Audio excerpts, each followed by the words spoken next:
control. Her gravity is all that I know. She's over me. She's over me. She caught me with her hypnotic dance. She holds me here with only a glance. She's over me. She's over me.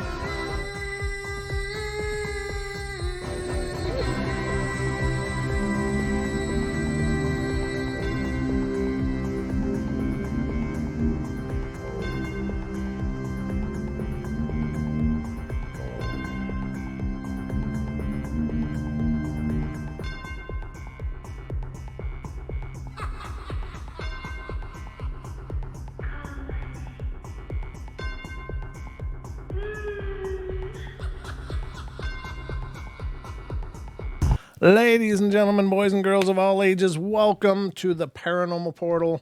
I'm your host, Brent Thomas. It's our Wednesday edition, and we are happy to be spending the next 2 hours entertaining you.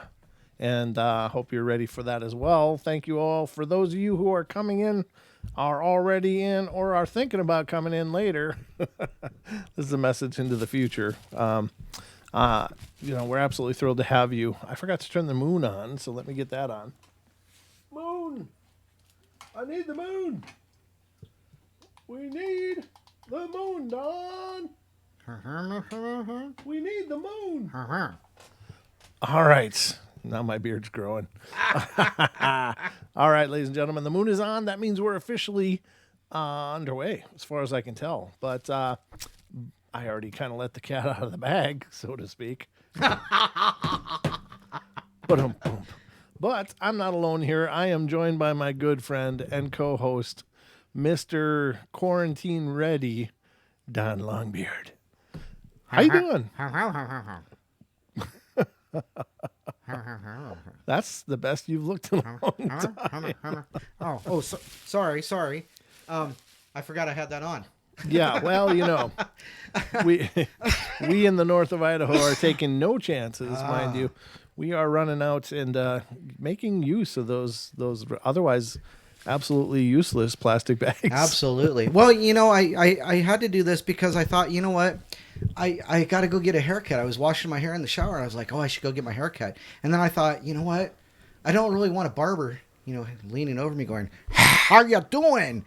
How about them Jets? How about them New Jersey Devils?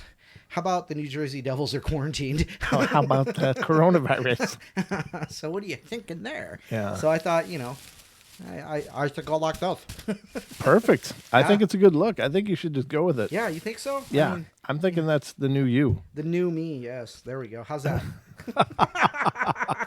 It looks clip. It looks like what a doctor would do before taking your scalp off. Yeah. Brain surgery. Yeah, let me pull your skull back. You just need this tarp. That's a little disturbing for sure. But welcome to the show, brother. How you been? Otherwise, good. No reason to get crazy up in here. So no, but you forget about. Cha-cha. What did she say? She says, "No, please leave it down." Ooh, she just told you. But I can't do this if I have it on. No, you can't do that anyway. Yes, I can. No, you can't. Yes, I can. There you go. Oh, I see how you are. Uh-huh. This isn't the grooming channel, but people love it when I comb my beard. I've not heard that. Just ask Nessie. I've not heard that anywhere. All right, but what the hell was I going to say? A valid menu option. Really? I guess it's not, Don. See, that's the beard thing. Maybe that's what it is. No, it's not. I just Googled coronavirus facts. Did you really? Okay. And that's what came up. Ethan says he loves you, Longbeard. So I love you, Longbeard, too. Ooh, hey. Now, it's a family show. Let me remind everybody. But I hope you guys are avoiding all the craziness. If you're looking for milk, forget about it. Up here. If you're looking for toilet paper, up here, forget about it. Yep. If you're looking for paper towels, forget about it. If you're looking for sugar or baking flour, forget about it. If you're looking for mac and cheese, you might have a chance, but probably forget about it. Pretty much everything you're looking for is gone. So Even the Dollar Tree's out. oh geez, wow. Yeah, it's crazy. And yeah, so I mean that's like once you clear off the normal shelf, then you go to the Dollar Tree shelf and try to pick What's up wrong what's with left. Dollar Tree? As much as I love the quality of their merchandise, I don't shop there too much, but I do stop in, and it's I don't know what to tell you, but welcome to the show, everybody. We are, of course, here for 2 hours. This is our Wednesday show. I'm gonna do a special show tomorrow night. I was gonna do it next week on Tuesday, but after talking with Jenna, the person that'll be here tomorrow, it's not going to work out for next Tuesday. So I said, well, how about tomorrow night? So we're going to have her on tomorrow night. We're going to do a special extended Thursday show to talk about healing, about energy work, about cleansing. She's been at this for years and is doing pretty fantastic things. So I'm really excited to have her on the show. Awesome. And she's going to be joining me tomorrow right here in the studio. So we'll be getting into that. So you wouldn't want to miss that. I'm gonna put a ice pack underneath the chair here, so when she sits down, she jumps up, stays the heck out of my chair. Hey. I like my chair cold. What the hell? I guess it's all ready because we're going in. Okay.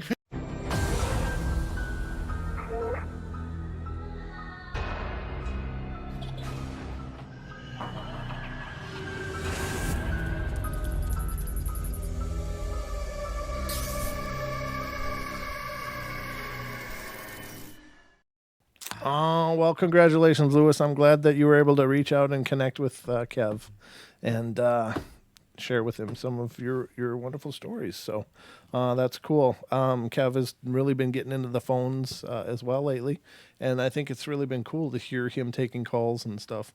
Now, I don't think he did that for the longest time. Right, so take calls, yeah.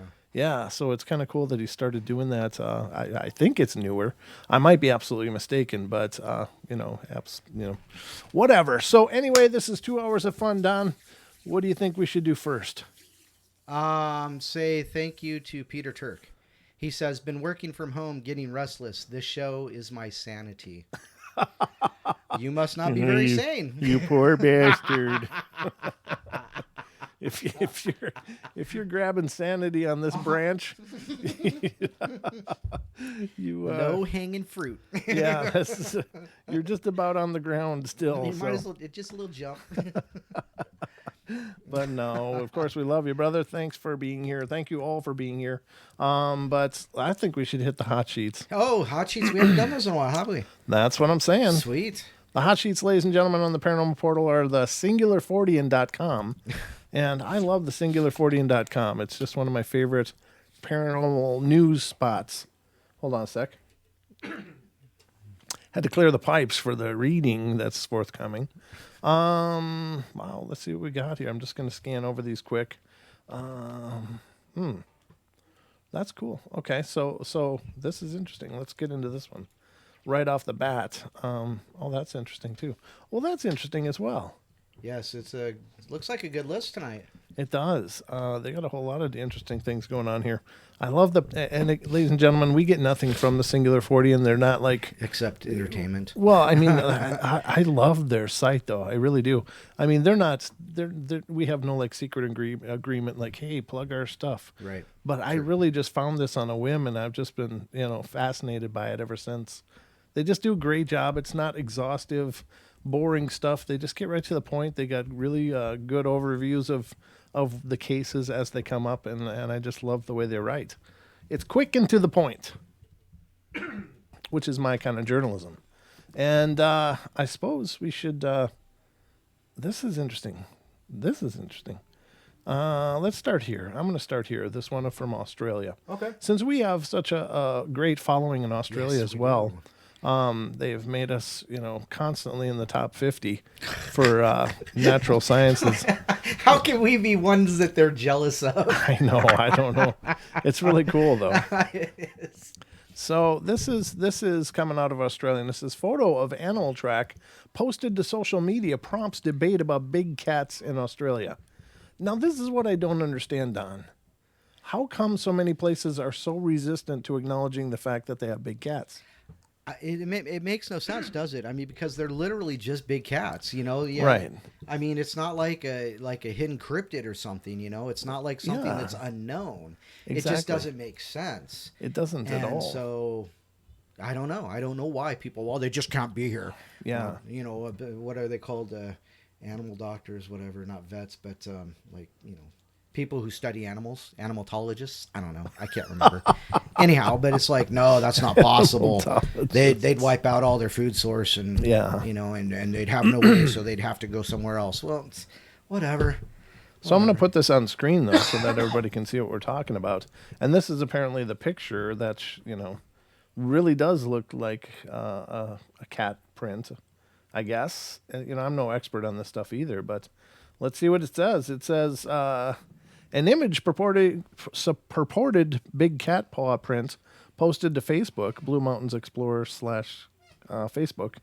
A series of images posted to Blue Mountains Explorer Facebook page has renewed decades-long debate regarding the existence of big cats in Australia. The photos posted February 15th show what appears to be a large animal print in sand. According to the accompanying caption, a few of the it says Lost Mountains in parentheses. I don't understand that. And then it says team headed out in parentheses into the middle of nowhere, parentheses, and found this. Does that make any sense? Is it like redacted? You know, I don't verbally know. redacted? I don't know. The track was reportedly found in an undisclosed location in the Blue Mountains National Park in Australia's New South Wales. The group claimed to have had the animal print confirmed as a sizable cat print by the Hunting Association of Australia, although the Singular Fortean Society was unable to confirm the existence of any organization going by that name. And here's the original post that they put on their Facebook, I guess. Yesterday, a few of the Lost Mountains team headed out into the middle of nowhere, again with parentheses, and found this. Wanting to have some confirmation before we posted this, we contacted the Hunting Association of Australia and sent through all footage and pictures, and they confirmed it was a sizable cat print. Of course, anyone will have their opinion, however, consider this, and then there's the see more, and I don't know what that is.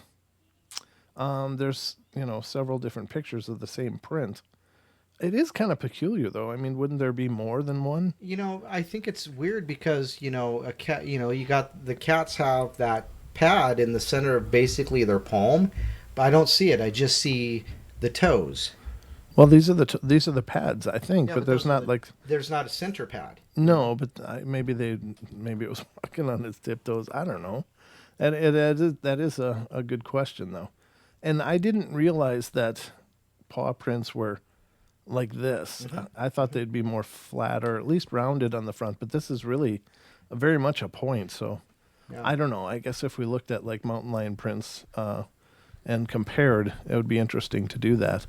Let me see about that while we're just talking about that. Because you know, dog paws are really rounded, you know, but I don't know about big cats, but from what I've seen of the cats I have, you know, they're more rounded, but they're a little more pointed. These are very pointed, like they're, you know, maybe built for a different kind of terrain, I guess. But you would think that something in the sand that lives in the sand, like a camel in east. Yeah. So, but like a camel, you know, they've got flat prints, you know, because they're trying to walk on something they'll sink into. It's like walking in deep snow, you know. Right. And jackrabbits have the feet that, you know, can paddle all the way across the top of it. Plus, they don't weigh anything, but, you know, but that's, you know, it does look like it's kind of weird. And that picture right there is proving the point about, you know, the center pad. The center pad, yep. It seems to be pretty commonly a part of the print, and the fact that this one had none.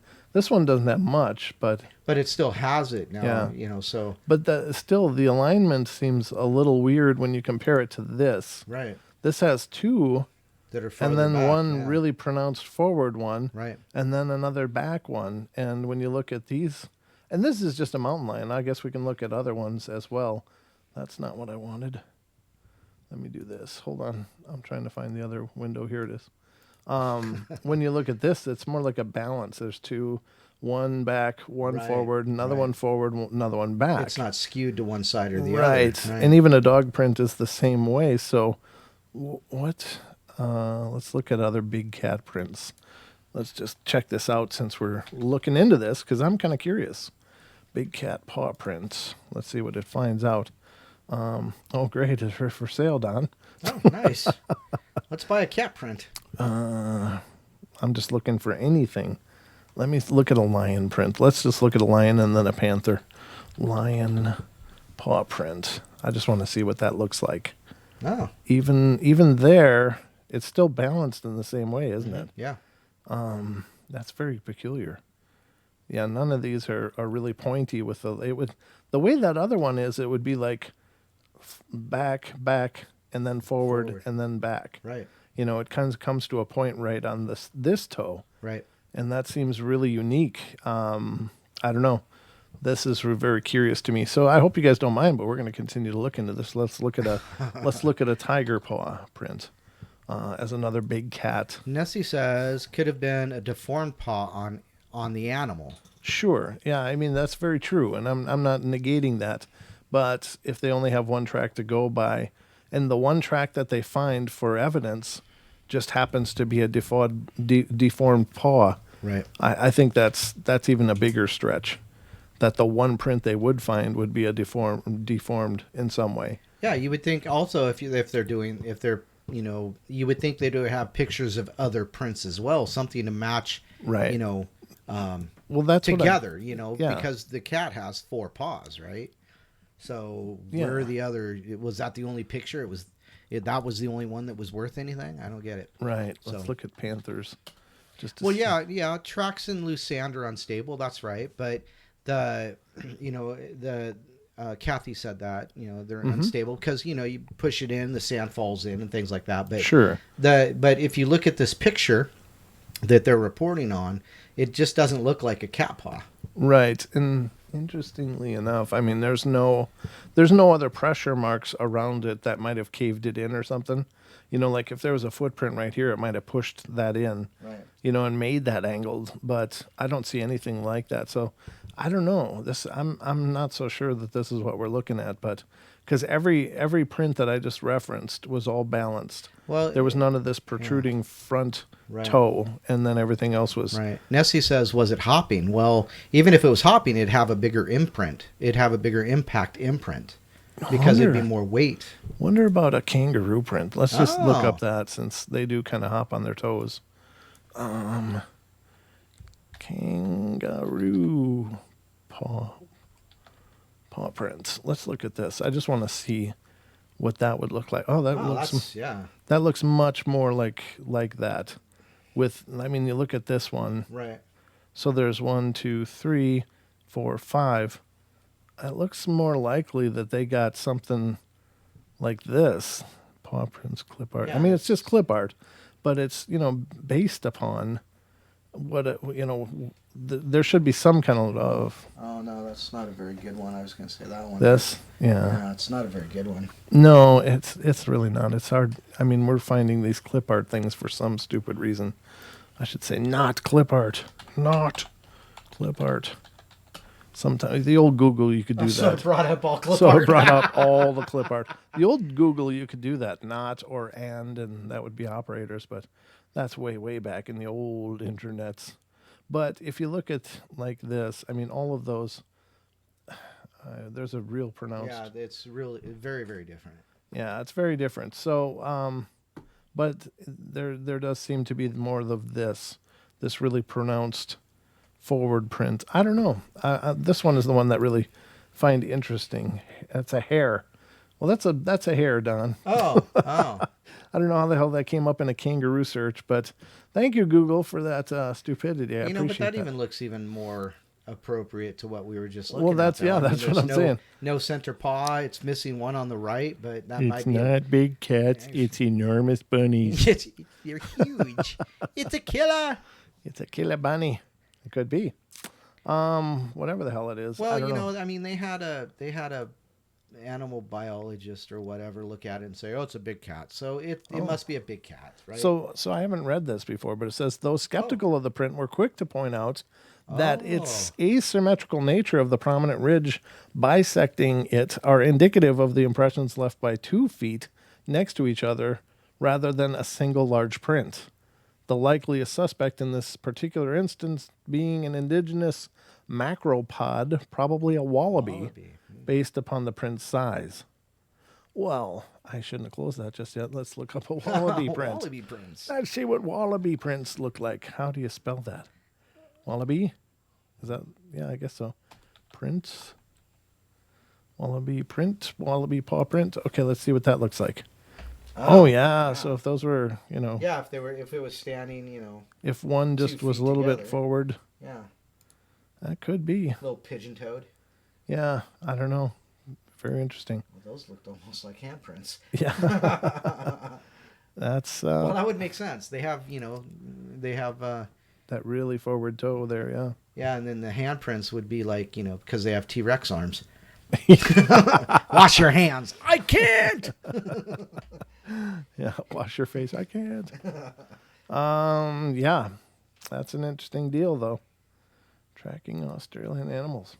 What the hell is that one? There you go. So, interesting enough. Wow. That is apparently being used to argue the existence of big cats in Australia. I'm not saying it's not possible. It's not a single felide. I think it's field. It's 2 prints from a macropod landing feet together. The image is edited with arrows, shows the sand pushed together as a ridge and something else. Well, okay. Yeah, that could be. That's actually not a bad thought. As 2 prints, one landing this way. Oh, yeah. Just one foot was more forward than the other. Yeah, and that's pretty typical because So that does look like a wallaby. Yeah, to me it does. Yeah, but half and half. The paleontologist said it was a big cat. Paleontologist? I don't know. No, they just I can't said remember the hunting group or whatever. Okay, whatever. No, they sent it out for. They sent it out for. They sent it out for verification. By the Hunting Association of Australia, of which the Singular Fortean Society can't even verify exists. So, and why not a zoo? Why not send it to a zoo? Yeah. Why a hunting association would you use to validate your prints? That doesn't even make sense. So, I'm thinking this smells really fishy. This one smells fishy to me, Don. It is what How's it it smell to you? I can't smell it, thank God. I don't smell. Oh, don't you? I don't smell. Okay. Well, maybe I do, like sage and black pepper, but that's beside the point. Yeah, your marinade, yeah. Well, that's a good article, though, and I think that was pretty cool to look at the possibilities and I don't think it is. Personally, I don't think it is, but that's just me. This one sounds really interesting, too, and this is coming out of Japan, apparently, and it says, cause of black rain in Japan remains a mystery. We've been getting requests every once in a while for shows about black goo. Ugh. And I don't know what to make of black goo, and I got to tell you, it's hard to find much about it. I've looked into it a little bit, and I can't really find a whole lot to go on for black goo. It's like, well, it's Right. something people report experiencing. I don't know if it's some kind of... You know what pops up every time I type in black goo? the X-Files? X-Files. Yeah, of course. Yeah, that was the big thing. But that's black oil. The black oil. The black oil. Yeah. Texas tea. Duke even says X-Files started that one, so... Yeah, that's But who probably knows? right. Yeah. I mean, I suppose it's possible there could be some kind of weird manifestation spiritually of some black goo, but I don't know. That's me just stretching possibility, I guess. But it says, this again is the Singular Fortean Society, or singularfortean.com. It says, a fall of black rain on March 2nd over the city of Hasuda in Japan's Saitama Prefecture, a part of the greater Tokyo area remains a mystery, despite some who think it may have come as the result of a sizable factory fire which occurred at the same time near the city of Noda. No doubt.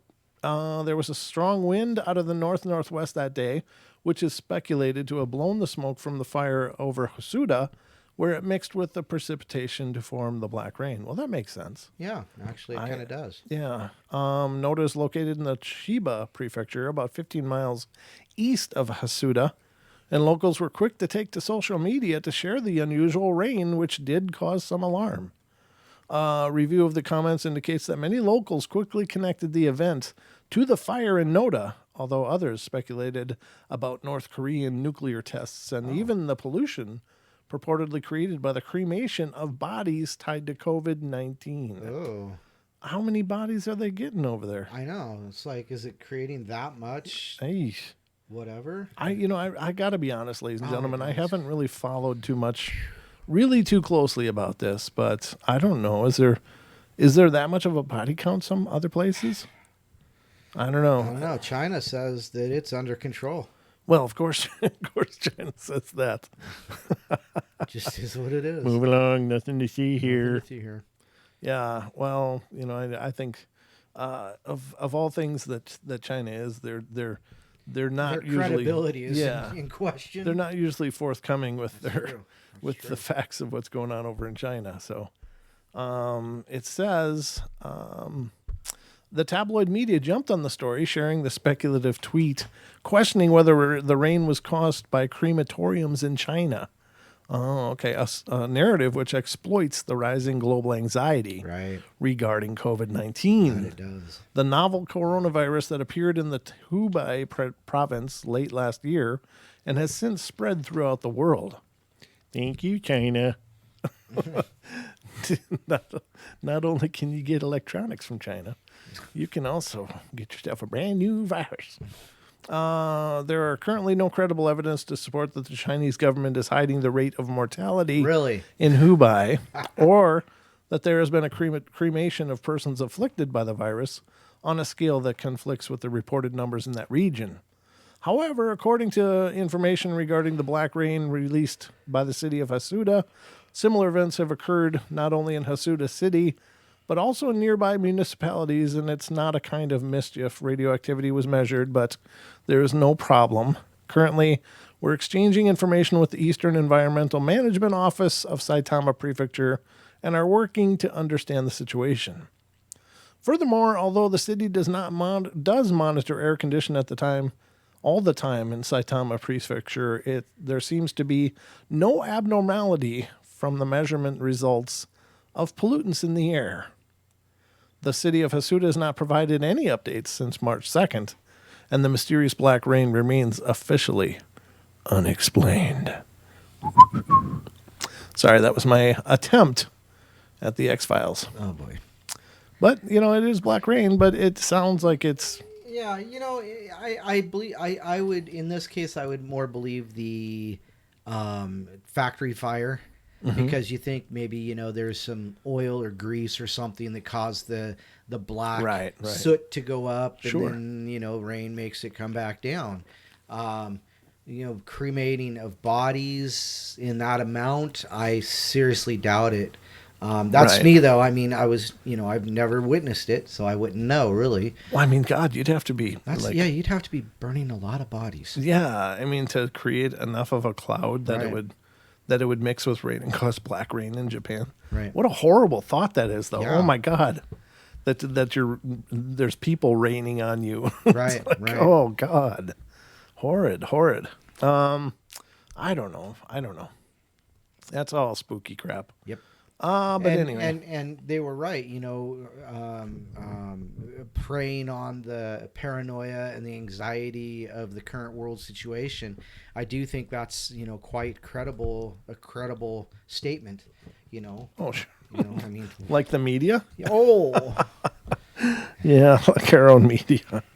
I was, I don't know what side of the fence you go on, and I don't get political. Right. I really don't, because I'm really not a politically active person, and I'm not informed enough to have too much of an opinion Right. outside of my own opinion. I don't ever try to flex. Oh, you should believe this because of this, or you should not believe this because of this. Whatever you believe is fine. It's up to you. But hey Ken. Hi, Ken.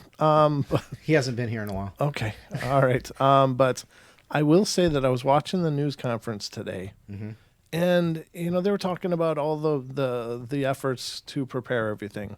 The president, the vice president, and several of the people on his action team, I guess, for this whole virus thing. And it was just a matter of fact, this is what we're doing, and it sounds encouraging that they're trying to be prepared or whatever. And the media questions start flying in at the end about whether or not it's racist to call it a Chinese virus. To blame yeah. It's like, are you serious? Racist? Oh my goodness. Where the hell did it start? It started in China. I mean, you're just making a statement of fact. Right. It's not about degrading a people or a place or anything. It's just, it's a virus out of China, so it's a Chinese virus. How is that racist? Well, if it was started in wow. the United States, they'd be all over blaming it. I mean, it'd be a U.S. virus then for all these other countries. Right, I mean, exactly. it's just, why are they so geared towards finding crap to go off about? It's like, that's really not important right now. What's important is that we get the measures in place to try to have a good chance of fighting it, not whether or not calling it a Chinese virus is racist. Yeah. Oh my God, I was just disgusted. Things to argue about, things to point fingers, I know. things to... It's like, how is that at all relevant at this time? Whether or not it's, but whatever. I was just really disgusted that they work so hard to politicize it. Kathy said, Kathy, you're right. China did blame the U.S. soldiers for bringing it over. Oh, well, that doesn't surprise me. I don't know if you saw that, but yeah, they did. They said when there were troops over there that they brought it from the United States. So they said they're saying that it was Hey, Gemini. It was planted by Yeah. Spread by United States military. Right. Well, yeah, I don't know. I mean, it's such finger wagging now. Well, Yeah. there you go. But yeah, exactly, Kathy. It's like, really, is that the point? That's your takeaway, as whether or not it's a racist statement? It's a virus. We're trying to all prepare. We're trying to just get beyond it and return to normalcy. And they'd rather discuss whether or not it's a racist. They'd rather burn the house down than put the fire out. Yeah, rather than vacuum the rug, they'll burn the house. I think I just made that up. I don't know. There might be something like it out there. But here's another one from the Singular Fortean. And I apologize, ladies and gentlemen. It's not meant to be a political political statement, but it's just the need to politicize this. And it's just so irrelevant to the whole situation. But I got another one here. This one looks pretty cool. I don't know. This one sounds bizarre. I've not heard of this kind of thing before, Don. Oh, yeah. This is a good one. Well, we'll see. I hope it is. This one says, let's get it on screen, a jellyfish UFO filmed in Sao Paulo, Brazil, on the same day as a balloon release. Mm-hmm. Huh. So, could that be a balloon? I don't know. Let's see. It says it's a still image of the object that was recorded, and there's a YouTube video of it.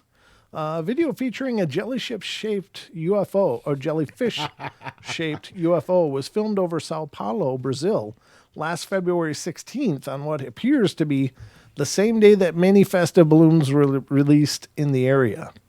The video, titled, I don't know what, Sky of Surprises, I guess, is the translation, was uploaded to some site, streams in the city, and the YouTube channel of Patricia Donner on March the 8th. Donner described the object in the video as curious. Reactions to the video were mixed, with some guessing it was a kite or weather balloon, while others suggested it could be of otherworldly origin. One skeptical evaluation of the video was that the object was stationary image, perhaps affixed to glass, but a careful examination of the object does show some movement, making that explanation unlikely. The amount that Donner needed to zoom in on the object also argues against the explanation, as well as implying an unusually high altitude or something like a kite. For something like a kite, rather. Mm-hmm. The YouTuber APAISS, who uses the channel to debunk lots of videos showing UFOs, although they would love to see a real UFO, responded in the comments section of the video with a link to another video which was timed in the same area on the same day. And that video, posted by the YouTube channel Marcel UFO, shows several large decorative balloons launched around Sao Paulo last February 16th. Well, there you go. I guess if you have to wager a guess, then it's probably, if they were releasing a bunch of artistic balloons, it's probably an artistic balloon. The balloons featured in Marcel UFO's video are not identical to the object recorded by Donner, but still does have history. But she does have a history of posting questionable UFO videos to her channel, including videos featuring what are most certainly a variety of balloons and kites. This latest video, featuring the Jellyfish UFO, has been viewed over 31,000 times so far. I wonder how much she gets paid for her. I don't know. Is she monetized? Yeah, because, Don, that's the key then. We just got to get some balloons, bring them out in the yard, and we'll release them. Yeah. And we should go viral, I'm thinking. Yeah, no doubt. No doubt. That's how we'll get more views. Maybe. No, we'd never do that. We will never engage in hoaxes, ladies and gentlemen. You can count on that. If you hear it on the show, it's at least represented as truth to us. We'll never bring you anything that's not true. But not knowingly, yeah. Yeah, and not knowingly. We'll never spoof, or we'll never create a hoax to get likes. Hopefully you like us just the way we are. Yeah, because exactly. it can't be any different. Yeah, we're already abnormal as we can be. So this is as good as it gets, I'm afraid. But yeah, I'm thinking if it's if they happen to be in the air, it's weird. But on that same day, other balloons were released. It's probably a balloon. Somebody was it a contest? I don't know. Somebody was trying to win a contest, probably. So I'm thinking it's a balloon. You can't ignore that kind of stuff just because you want to believe. Yeah, I mean, this would be easy to do. You just get this, you do your fancy balloon and then put streamers off it, or some kind of, muslin, something, muslin cloth, and they put Muslims on it. Oh my God! I'm just kidding. Oh my God! Muslin. Gotcha. What the hell is muslin, by the way? It's a cloth. Oh, okay. It's like a cheese. You can. Sometimes we use it in brewing. We'll use a muslin cloth. We'll put everything in there and tie it off, and then dip it in the fermentation. Okay. Gotcha. Okay. Well, yeah. So anyway, chances are it's a balloon. End of that mystery. Ruh-roh. All right, let's get to the next whatever the hell we're going to get into. It's like a cheesecloth, yeah. A cheesecloth, okay. Gotcha. Oh, sorry, I had to speak Midwestern. Cheesecloth. He understood that. Well, yeah. I grew up with cheesecloth, Don. Actually, my dad used to make sauerkraut, and he'd cover his buckets of cabbage and salt with cheesecloth. Yeah, you got to keep the little rodents and rats and insects out. That's exactly right. And it's a kind of it was a family tradition. I never did make that, though, but I've heard. Oh, gosh, I love homemade sauerkraut. Yeah, well, apparently everybody loves my parents' homemade sauerkraut, too. But I never learned how to make that. But it's really simple. Well, that's what I understand. It's just a lot of salt and cabbage. A lot of salt and cabbage and water. Yeah. That's all you really need. And then you got to keep skimming it and stuff. No, you don't got to do that. Well, according to my mom, you do, but... Well, but the thing is when you put the weight on it to crush down the cabbage, as the cabbage wilts out, the weight goes down and all the scum floats to the top. Right. So you don't have to keep doing it. You just, when you take your, whatever it is, before you take the weight off, you skim it off, throw that away. Oh, okay. It's kind of like when you do pickles, cam yeast. Sorry. I'm a fermenter. I can't help it. But anyhow, but no, I mean, I'm sure your mom and grandma or whoever that was, makes awesome sauerkraut. I'd love to have some. Yeah, well, yeah, me too. But I don't mind sauerkraut. It's not like one of my staple foods, but I can appreciate a good sauerkraut. On a Reuben, forget about it. Yes, forget about it. There ain't no Reuben left. Yeah, exactly. So, I don't know how the hell we got that. Wow, from cheesecloth. That's right. Cheesecloth, yeah. All right. So here's another one regarding UFOs. So let's see what this one has. This one's not really visual. So yes, fermentation is actually very good for you. Lots of probiotics. Very good. Okay. And that's important now, ladies and gentlemen. Be sure to drink something fermented. as much as you can. Preferably beer. That's your portal health tip for the day. Exactly. Drink lots of fermented goods. Well, viruses can't live in alcoholic That's what systems. Chris Everhard was saying. Yeah. That's true, yeah. Yeah, he was talking about drinking. So why is there not a run on the liquor stores? You know what else I heard, though? And I don't know if this is factual. I have no idea if this is factual, but apparently this virus is very susceptible to heat, not to cold. It can survive fine in the cold, but if you were to just, lean over a steaming bowl and inhale it, because apparently the virus... Steaming bowl of what? Water. Ow. I don't Right, know. like Crocodile Dundee. Here, Yeah, mate, this exactly. is how you do it. That's exactly it. So what I understand is if it's in a environment of 155 degrees, it can't live. Like, it just totally decimates this thing. Right. And apparently the virus lives primarily in the sinuses. So, Well, here's the thing. according to what I heard, now again, this is not health advice. I don't know. I just something stupid I saw on the internet. If it's true, fantastic. Right. Maybe it'll help somebody. If it's not true, I'm sorry. I don't know. Right. So, We do Disclaimer. not accept us as medical Disclaimer. health or reference. I know somebody who works they're not a medical person, but they work in the support role of medical stuff, and they hear things all the time. And I have been told repeatedly that it can't live outside of the body basically for like 4 hours unless you directly sneeze on someone or touch someone, mucous membranes kind of thing. That kind of, So don't bump mucous membranes. You can pick your nose. You can pick your friends. You can pick your nose, but you can't pick your friend's nose. And you can't wipe your friends on the back of the couch. No, that's true. But but I mean, there's a lot of ways to just easily prevent it, and social distancing is one. Now, I take issue with the social distancing thing. It's physicality distancing, not social distancing. Well, I think that's but I think that's kind of the one and the same as what the implication is. well, is that you want to be. We're being social right now with everybody on online. That's. See? I think that's more. It's called semantics. social media. That's true, but But I mean, there's a lot of things that the virus can't do that people don't seem to understand or haven't been informed of, But I mean, you really do have to.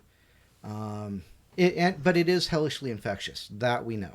So. Yeah, I guess it's nasty, but very very little is known here in the portal about it. But we're learning little bits and pieces as we go. Duke says he's infested. Oh, infected. Sorry, Duke. I read exactly what you wrote. What are you infested with? What are you infected or infested with? What? Okay, so this is our own happy place. The next one I'm going to read is called "On the Trail of UFOs." Nice. It says it brings investigative focus back to experiencers, and I think this is from Small Town Monsters. They did a show, and I think you can get it on Prime if I'm not mistaken, or Sounds right. possibly even Netflix. Right. I've watched several of their videos. They do a fantastic job. They really do. In fact, there's one about the Bray Road Beast. Road Beast. Our very own Linda Godfrey was on there, along with Lee Hemphill. He was on there as well. And if you listen, the first time Linda Godfrey was on our show, Lee was with her. and shared some trail cam pictures They were awesome. that have never been seen anywhere else to my knowledge. And if you guys check out that dialogue and check out what he explained and how the things that he's experienced on his property, it should blow you away, because it blew me away, and it still does. It had a lot of weirdness going on over there. But Small Town Monsters has been doing all these documentary style videos. They just did one about The Mothman. Mothman. They did Momo from Missouri. They've done so many of them, and they do such a good job. So if you haven't seen any of the Small Town Monsters videos, Check them out. definitely check them out. I mean, you're definitely going to love it. They do such a great job. It's just top-notch quality stuff. The So host of the show has not been paid for this endorsement. yeah, we are in no way compensated by Small Town Monsters. We're no way compensated by anybody pretty much. So. I waited to take a drink, so thank you. We should be, but we're not. But yeah, only you guys are endorsing us, which is wonderful. Thank you to all of you. But let's see what this says. It says the latest offering of Small Town Monsters on the trail of UFOs is also its most prolific investigative series to date, spanning from coast to coast and including an array of authors and investigators in the field. The series follows podcast host and story collector Shannon LeGros and filmmaker Seth Breedlove as they travel the country trying to pin down the maddeningly elusive nature of the UFO phenomena. Shot in a throwback 90s aesthetic reminiscent of the X-Files, the series also harkens back to another defining element of that time period in UFO investigation, a concentration on those experiencing the phenomena and the investigators on the front lines trying to help them understand it. Although the series covers all of the most popular narratives intertwined throughout the UFO phenomena, including government conspiracies, disclosure, and other storylines prevalent in today's media, it is the dedication to personal experience that is the real defining hallmark. Yeah, it sounds like it's really a nice job. I haven't watched this one. Typical to other small town monsters productions, On the Trail of UFOs touches briefly on various hypotheses for the UFO phenomena, but doesn't spend a lot of time pushing any particular perspective. The viewer is trusted to examine the evidence for themselves and make up their own mind. Well-known locations and events are covered, such as Kecksburg, Pennsylvania, New York's Hudson Valley, and the Betty and Barney Hill abduction. But the production is very aware it is walking on well-trodden ground and sticks only to the facts of each case, providing context rather than pushing any personal agenda. Excellent. It is the steadfast dedication to authenticity that sets the series apart from many of its counterparts.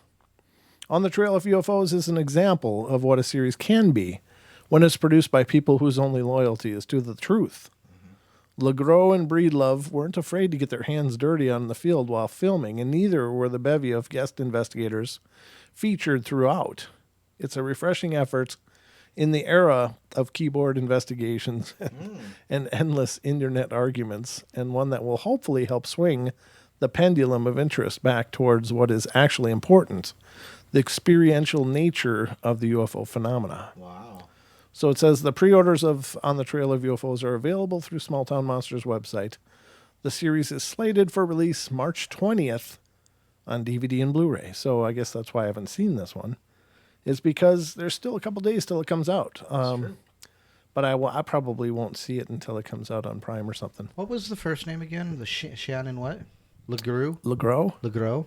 Yeah. Duke says that she was a co-host with Wes on Sasquatch for a little, was a co-host with. Oh, okay. I wasn't aware of that. I didn't know that either. Huh. Yeah. Okay. Well, I assume maybe a he. I don't know. Well, no, I'm pretty sure he said I'm pretty sure Duke said she. Okay. So. Huh. Okay. Because I got a cousin named Shannon, and it's a he, so I never try to presume. No, I'm sorry. He left it gender neutral. Yeah, he said she though in the next comment. But that's interesting. That's cool though. Yeah. So. I really love the way the Wayans write these. I mean, that was really, it kept it truthful. It kept it neutral. It mentioned that I really like the way they write. Yeah, me too. I'm a big fan of the site. That's why we lean so heavily on it, is because it's just full of great stories. Well, that one's interesting. Oh, okay. Images from 2017. Sasquatch encounter in Bailey, Colorado. Arose interest across social media. We got to read this one. Arouse. Well, I don't think they mean it that way. Arouse interest, yeah. Yeah, that's what they mean, Don. He said arose. Arouse. Oh, my God. Sometimes these nights are so long. We've already been on for almost an hour. Can you believe that? Does that seem possible? No. No, it doesn't. I think we're in a wormhole, ladies and gentlemen, but glad there's enough room for all of us. I don't even know what the hell that means. If people are tuning in for the first time, they're going, what the hell is wrong with these guys? If it's a black hole, it's a naked singularity all to everybody. Wow, what the hell? Oh, yeah. This is interesting because Wow. I just saw these images. Cade says there's no meat or TP at his local grocery stores. No meat. Ooh. I went out and bought $150 in meat yesterday. What, the other day? Yeah, you bought a lot of meat. Well, I needed Yeah. to stock up my basement. Your 5-family My freezer. family freezer, exactly. No wayward travelers lately. Well, you didn't see what I posted on Facebook today. No, I didn't, Shrek. What'd you post? I took a picture of what my stove looked like today, and I had this big bag of fat, literally fat, in my crock pot and my strainers. And I saw this movie, I think. I was The Hills Have Eyes. That might be it. Yeah. But I was. Oh, what do you mean? Don't advertise. But I was rendering pork fat today, and I posted the picture, and Cha-Cha goes, "What exactly am I looking at?" I said, "Well, it came from my basement," and she's like, "I'm still confused." So I got one of our friends, Bell Prepper. I said, "Bell, can you tell Cha-Cha what I'm doing here?" She says, "It looks like you're rendering fat, Don." I'm like, "Exactly." I think we cooked Cha's bacon. I'm rendering fat naturally. I wish I was rendering fat naturally. No, I mean just on my waistline. That's what I'm saying. Oh, you are, though. Oh, God.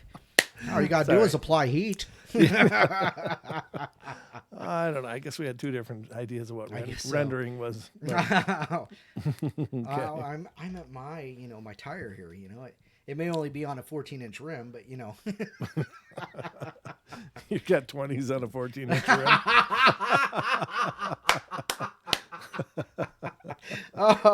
Oh, man. Hi, Robin. Oh, man. All right. So this one looks good. Yeah, I've seen these Images, pictures, yeah. Images from 2017 Sasquatch encounter in Bailey, Colorado arouse interest across social media. I saw these as well, and I was actually, relatively impressed. That nose looks just freaking enormous, though. Yeah. Let's see what it says, though. That's one of the pictures, by the way, ladies and gentlemen. Mm-hmm. And I think this is a capture from a camera. And that's, I think, literally like on a cell phone from a TV display. But Kate says, Brent, Don, if I go into lockdown, I'll be gate crashing as a guest on your live streams. There ain't no food here, Cade. We ain't got no TP here. Yeah. What do you think we are, rich? Just grab a Joey and give it a wipe. They clean themselves naturally. Yeah. I hear it doesn't stick to their foot. Is there any bunnies around? Yeah. Any bunnies around? A series of images posted by Scott Yellman to the private Facebook group Bigfoot Now last Friday have been shared across social media since then, arousing interest in speculation among cryptid enthusiasts. It says the images have been shared widely to cryptozoology pages on Facebook. Sorry, my eyes burning. Including that of popular cryptid museum Expedition Bigfoot. And here's the post, as you can see on your page. Just updated with actual witness recollection of events. These photos of a peeking Sasquatch from Bailey, Colorado are starting to get some legs. I'll include some comments from the original poster as well. Very interesting. Photos owned by the photographer Scott Yellman.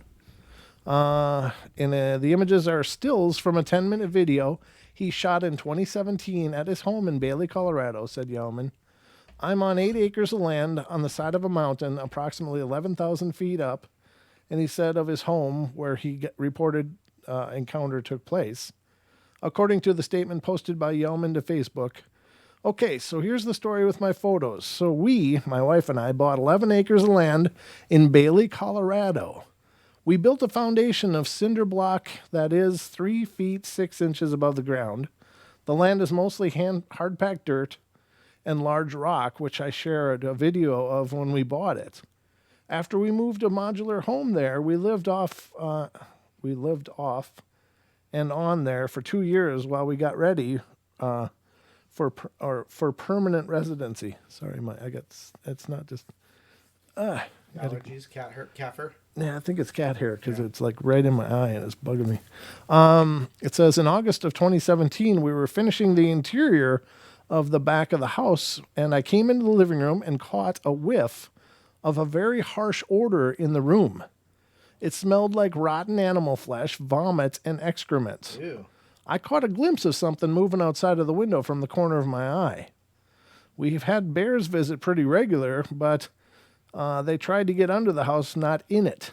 But when I seen the figure by the window, I thought a bear had somehow climbed down the window. I take a lot of wildlife pictures because they literally come up to the outside of it, like mule deer, elk, bear. Haven't seen any mountain lion and other small game. I have quite a few feral cats all over my property, but they aren't mine. But they hang out a lot. Anyway, I saw the top of the head, and that caught my attention. It moved closer, and I seen its eyes were freaking huge, and it scared me because bear eyes aren't that large or far apart. I always have a camera handy to get a good shot of elk that come extremely close to the house. When I realized it wasn't a bear, fear struck me hardcore. I used a cheap Kodak Sport digital camera for taking pics, and for the most part, it takes fast action pictures and video. And it was on the end table next to my recliner, approximately 6 feet from the window. Of course. When I pointed it at the window, it stopped swaying and closed its eyes as if it was a child. You can't see me. My eyes are closed. So, shaking and trying to video at the same time, I moved back a step, and it slowly moved from one side of the window to the other.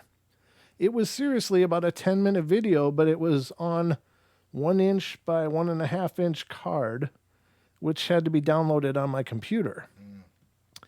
It didn't make any attempt to enter the house or to run away. And about 8 minutes in, my wife came into the room and asked me what I was doing, and I told her there's something outside the window, and it ain't no bear. When she looked over my shoulder, she screamed, "What is that thing?" and ran back to the bedroom. I stopped the video and went to the closet and grabbed my .40 caliber off the closet shelf. When I turned back around, it was moving away from the window. I was going to shoot at it if it tried to get in, which it didn't do. And I went to my wife, who was freaking out, and I tried to answer her bombardment of questions, and after reassuring her that everything was okay. She called the sheriff's department, and they sent 3 deputies to check the property. Their conclusion was most likely a bear or other wildlife until I showed them the playback.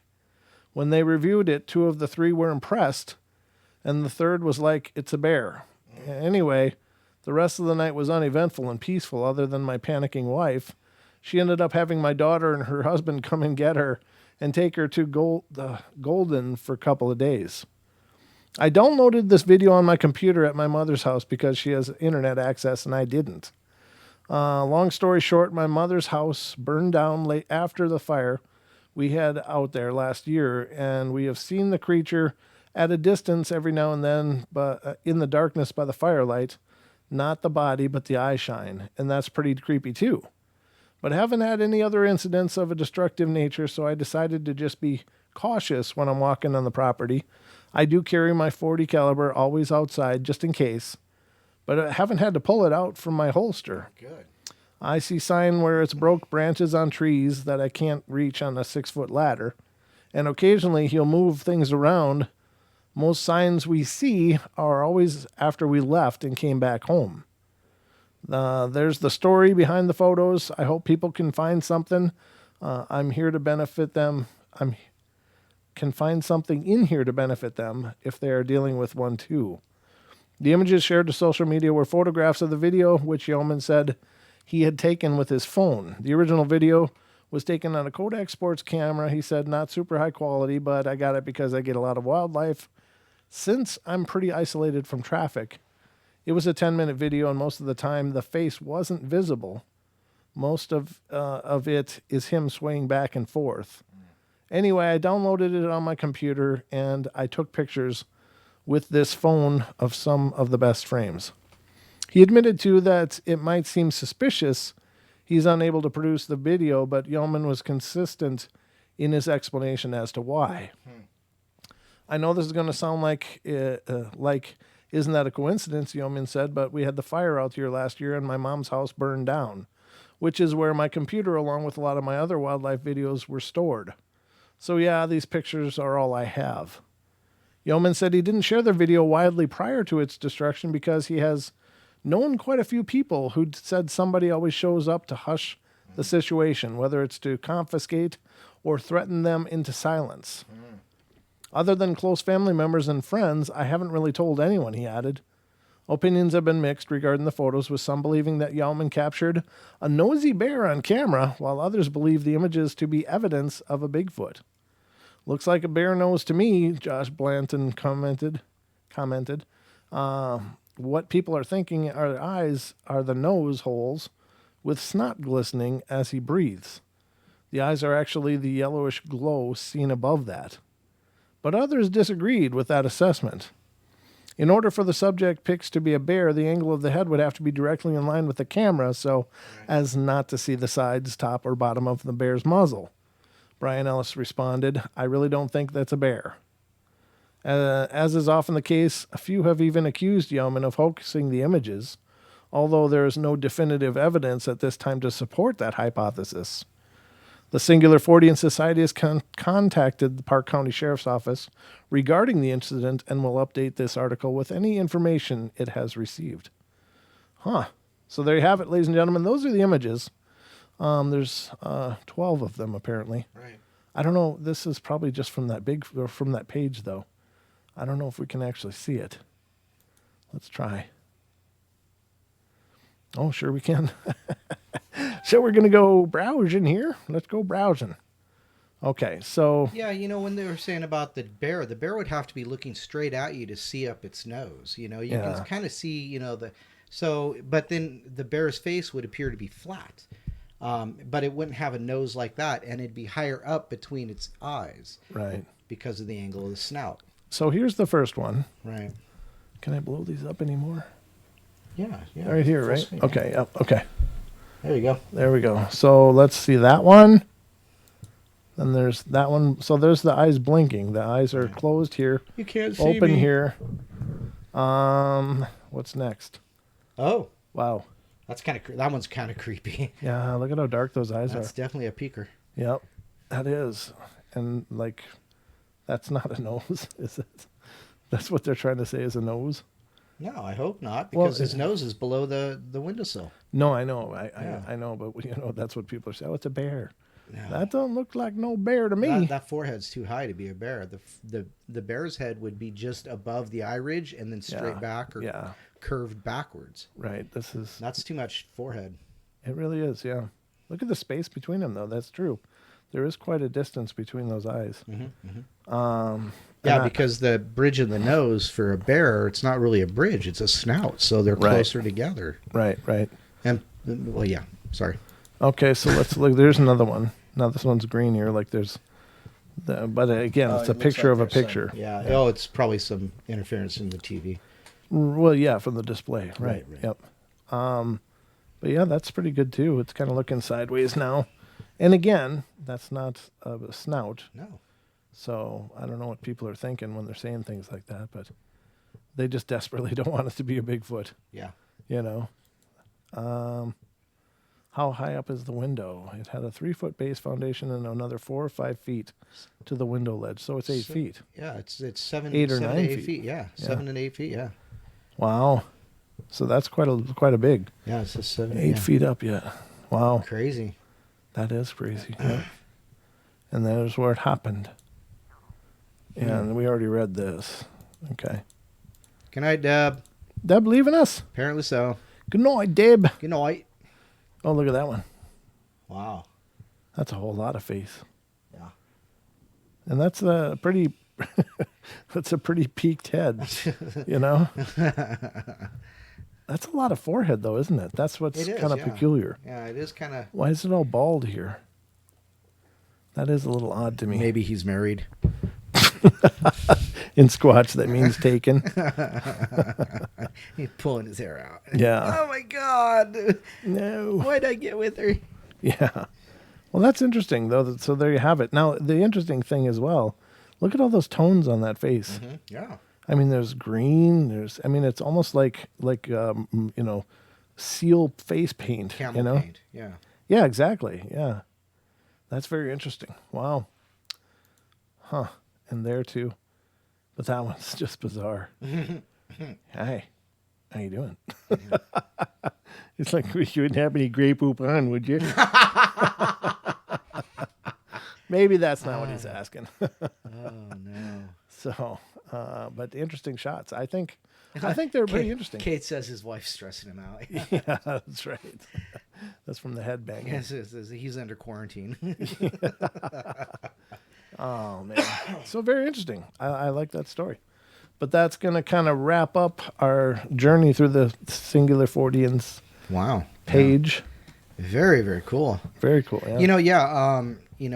Gary Lynn down over in Australia. Mm-hmm. That's where I first saw those pictures. He posted them a few days ago, and Yep. yeah, I think that's pretty incredible. 8 feet though. I mean, if that's a black bear, there's no way that. Yeah. No way a black bear is standing 8 feet. Duke just said that's not a bear. Oh, okay. Yeah. Yeah, I've had black bear come through my front yard. I told you that story. Yep. A couple summers ago, and that ain't no black bear. Nope. I know what black bear look like, and I'm pretty sure that most bear look the same, except in like size and coloring. So, Didn't you get a picture of that bear too? oh no, I didn't have time. Oh, okay. We're evacuating. Yeah, it's like, "Grr." Yeah, that is crazy. But that was the Singular Fortean Society. There you go. There's one more.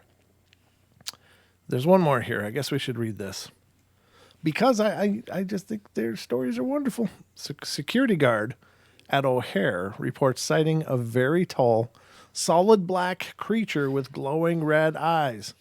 What does that sound like, Don? Well, that picture looks like a slee stack. Kind of does, doesn't it? It does. It does. Sounds like a Mothman, doesn't it? Sounds like a Mothman. God, look at the shoulders on it, though. My God. Well, I don't know if that's That could be the upper trapezius. This is a stock photo. Yeah. Manuel Never Out of the UFO Clearinghouse was contacted last month, by a man who said he saw what appeared to be a very tall human, but it was solid black with glowing red eyes while working as a security guard last February at Chicago's O'Hare International Airport. So is this literally last month? Huh. Last February at Chicago's. I gotta send this to Kev then too, because Kev's always interested in the Mothman stuff. So I'll have to clue. Well, that's not happening.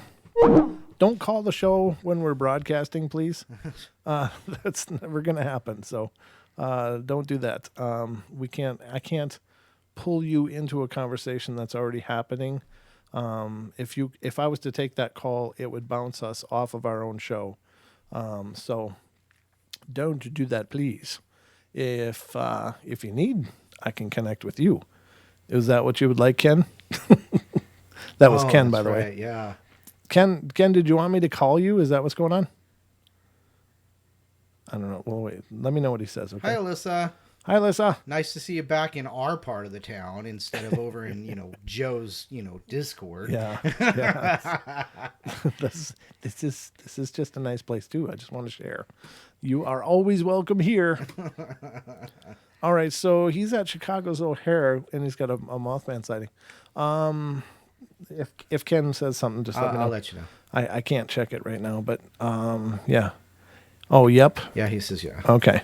Well, I guess we could go to that right now, but sure. Yeah, don't call us when we're on the air, brother.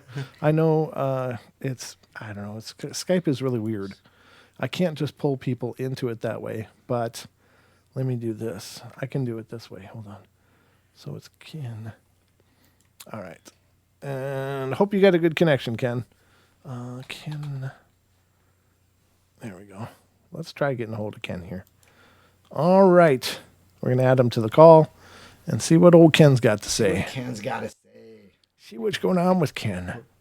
It's been forever, though. Yeah, it has. Well, he said his internet's been down. Oh. Uh-oh. Hello? Hello, Bob.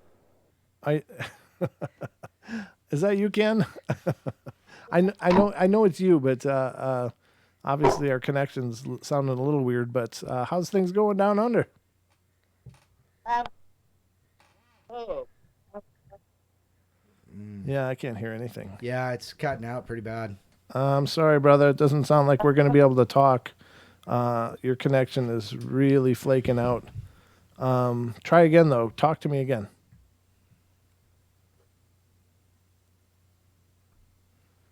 Are you there, Ken? Yeah. Can you hear me? Yeah, I can hear you now. For now, yeah. Ah. Now, what happened, I had the YouTube on and it was echoing back and gone crazy. Oh, But now I've got excellent internet. I'm on NBN now. okay. I don't know if you know what that is in USA, but it's super fast internet. Yeah. Good. Very. But yeah, I was off the grid off the internet for 2 months because I shifted house. I Okay. shifted to a remote, disclosed location near the beach. Nice. Well, Yeah, that's an upgrade. good. I get like 12 kangas every day visiting me next door. They come right up to the fence. I can feed them. Oh, very cool. Very cool. Got little baby Joeys grow up in the last 2 months out of their pouch, and it's gross. And yesterday my beagle started howling. I went across the road because I live across the road from a bush. Oh. I mean, a really freaky bush, but you go through it, you end up at the beach. But yeah, there was a reindeer in there, which was pretty cool, you know. And I got up about 10 foot up to it before it noticed I was there. The 6 foot kanga come and scared her off, but that's not what I wanted to call up and talk about. What happened about 2.5 weeks ago, I was out on the veranda. I've got this nice veranda out there. Okay. Waiting for the kangas to turn up. They come 5 o'clock every day. And I saw these two animals, like where the kangas normally come out of the bush. There's a big trapper out there. Uh-huh. These two dog-like creatures were there. I thought they were kangas at first because one was standing up on 2 legs, then it dropped to 4 legs. And as I look at them, I'm going, fuck, that's Tasmanian, Australian tigers, thylacines. Thylacine? So Oh my two God. healthy thylacines, No way. which are meant to be extinct, a male and female, I guess. And then as soon as they saw that I saw them, they ran off into the bushes. And I'm going, wow, I've just seen 2 animals that are meant to be extinct. Right. Wow. Then 3 days later, I'm out in my front yard, and then this guy comes past that I sort of know. He knew the guy who used to live here, and then he stops and he starts telling me how him and his son saw a thylacine in the exact same spot, ran down the exact same bush track 3 weeks before, and that was before I told him what I'd seen. And I go, wow, man, I just saw 2 of them 3 days ago. Wow. He goes, yeah, they're here. Don't tell anyone, so that's why I'm not saying where I live. You know? Yeah. Don't let anybody know that. That thylacines still exist. So, you get Americans over here and everything. Yeah, for sure. Yeah, keep that under your hat. But that's really cool. I know there's been a big debate about that for quite a while now. And there's some pretty interesting videos out there that do seem to support that the thylacine is alive and well. I've watched a lot of them, yeah. And like, I had me doubts, but I also hoped. But now I have hope, you know, like I saw them, and it's like the most exciting thing happened to me for a long time, you know, like. Oh, that's they were beautiful. The sun was shining right on them. I could see their tail, the stripes on the back, and that's really cool. yeah, and I don't know. It's like I've just been dying to tell someone about it. I haven't had internet for 2 months. Oh, well, that's really cool. And yeah. And I also saw a UFO about 4 nights ago. Oh, it's been going on over there then, hasn't it? Yeah. because I'm near the beach, I can see the stars. Beautiful here, you know. You can see every star. It's Oh, very cool. excellent. So, in the new place, do you have to worry about snakes anymore? Yeah, no doubt. Well, I, I mean, we do. There's always snakes everywhere, you know. But here I can see when they're coming, and I can chase them out of the yard because it's a nice manicured yard. You know, the kangaroos have kept the grass steps, you know, at a nice level, and they jump over the fence at night and eat the grass and keep it at like, you know, 3 inches long, and Wow. don't even need a lawnmower. Oh, that's Oh, awesome. That's cool. Very, very cool. Yeah, and I've made friends with these birds, you know, like magpies and magpies and little wagtails. And Yeah. before I come here, this place was vacant for 2 years. It's my goddaughter's father's place. He died 2 years ago, and then I ended up taking his dog, you know, a few weeks after he died, and now his dog Bruno is living here, back where he lived for 4 years. Oh, Same old couch on the veranda, you know. It's like ironic. that's very cool. That's very So cool. yeah, life's been good for once in the last maybe 20 years. But I mean, I've had a really rock and roll road, you know. But, I don't know what I've done right, but the universe has been good to me. So. Good. Yeah, you deserve it, brother. So yeah, absolutely. That's fantastic to hear, and I'm glad that you've upgraded and that you're in a happy place, and I'm glad for Bruno to be back home. There you go. And talk on Skype now because I've got good internet. That was a pain, but now I'm on super duper speed, you know. Sure. That's really cool. 5% to 50 or 60% or something. Wow. So how long you been moved in? About 7 weeks I've been here, maybe 8 weeks. Yeah. Okay. Wow. The town people have actually accepted me as a local because they're chasing people from out of town who come here to shop for corona, you know, because of coronavirus. The people from Melbourne are going to all these local little towns trying to buy up all the stuff. You know? Oh, wow. Yeah. We haven't had toilet paper for like over a month. Yeah. You know? Jeez. Luckily I bought up. I didn't even know there was a crisis, and luckily I stocked up. But yeah, I just spent like $400 on stockpiling today because dog food's running out, sugar's completely gone, flour, no rice, no noodles, no. Yeah. I mean, the shelves are. It's like you know, ration bloody 50s, 60s times. You know, Right. Shelves are, Yeah. That is crazy. Wow. I think, you know, this coronavirus is, well, I've been warning people about this for years. I've been saying stockpile, blah, blah. I didn't stockpile, you know. But you knew you should have. Yeah. But, well, I've got plenty of stuff now. I mean, I was trying to find razor blades for 6 months, and they won't sell it. They sell all these other razor blades that just don't shave me because I've got tough hair on my face for some reason. No, you don't need razor blades. Just grow it out. But my beard goes grey. I look like 20 years older if I grow up. But no kidding, for 6 months I tried to find this certain razor blade, and in this little town I live, you know, the only razor blades left on the shelf were the exact ones I wanted. Oh, cool. Year's supply of razors. Nice. So Well at done. least I can survive Corona shaven clean and It's a waste of money. It's all a gimmick. I'm just looking for an ex-cop, you know, like who can sort of help us out of this situation, called Rick or something, you know, and just lead us through this apocalypse we're going through. But maybe I'll end up being that guy. I don't know, because I've been in preparedness, living off the grid for 15 years, I'd say. I know how to do with little, you know.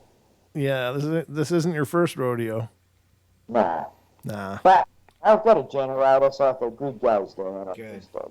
Okay. And I'm going to get my gun license very soon. I've been, you know, Sure. I'm all set up for that. Just got to join the gun club. A mate of mine's set me up with it all because, you know, if the ferals go feral, you know, like Mad Max world, there's a lot of, you know, Australians who look like they're straight out of Mad Max. So, you know, you got to, like, people are already attacking each other in the aisle over toilet paper, you know, stabbing each other. Yeah, To, it's so stupid. I mean, insane. you know, you can wash your tail. I mean, it can be done other ways. It is not just toilet paper or crust. Oh, You know? well, now I've got a shower. I haven't had a shower for 15 years, but now I've got a shower and the toilet's right next to it, you know. Well, there you go. It's a happy time. One thing, but but no, it is looking pretty. It's like everything that's happening has been what I've been saying for 20 years to people. And it's like I'm living the scenario I imagined for so long, and Yeah. I don't know. It's like people who used to laugh at me, so they're actually ringing me up now, you know. For Yeah. advice. Well, that's kind of the way it is for a lot of people that are practicing preparedness for a long time. They're the guys that are all laughing now, and Oh. while everyone else is fighting for toilet paper.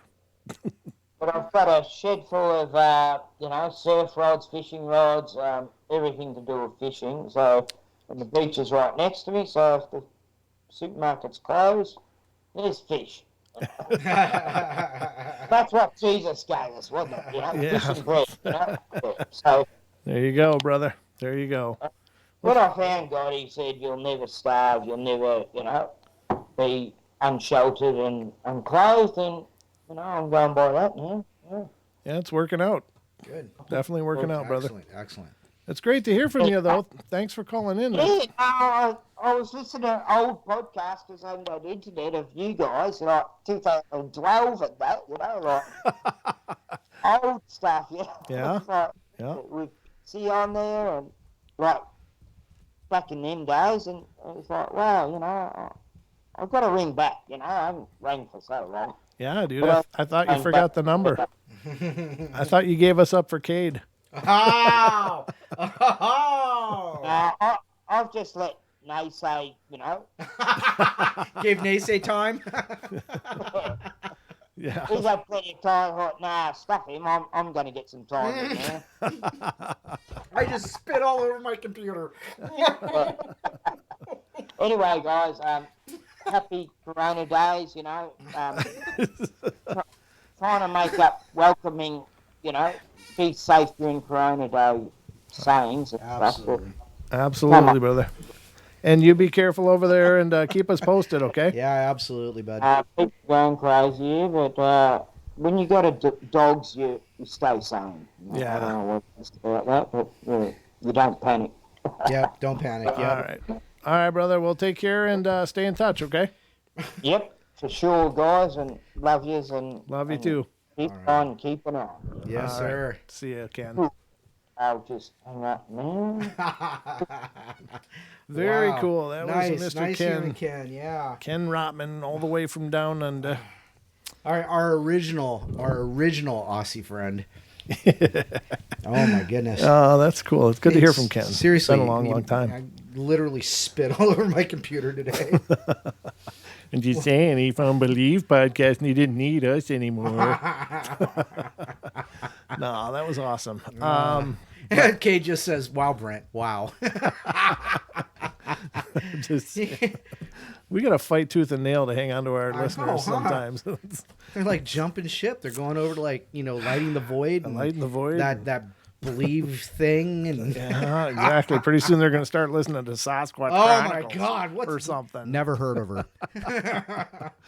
You never know. Oh goodness, I'm still wiping up. What did you spit exactly? I was literally taking a drink when he said that. I was like, oh. Oh, that's funny. Oh my goodness. Nah, we love all those shows, and they've all been great friends of have, ours. So. They are, yes. And the Duke himself as well. Duke as well, yeah. Carrie was here a bit earlier. Did you see that? I saw somebody say hello to him as I was doing the intro, Yeah. but I couldn't say anything, and I forgot to say hello to him as well. Unfortunately, I missed him too. So, Carrie, if you're still listening, we love did you. see you, and we love you being here. Yep, and hope things are going good in the Bigfoot Odyssey world.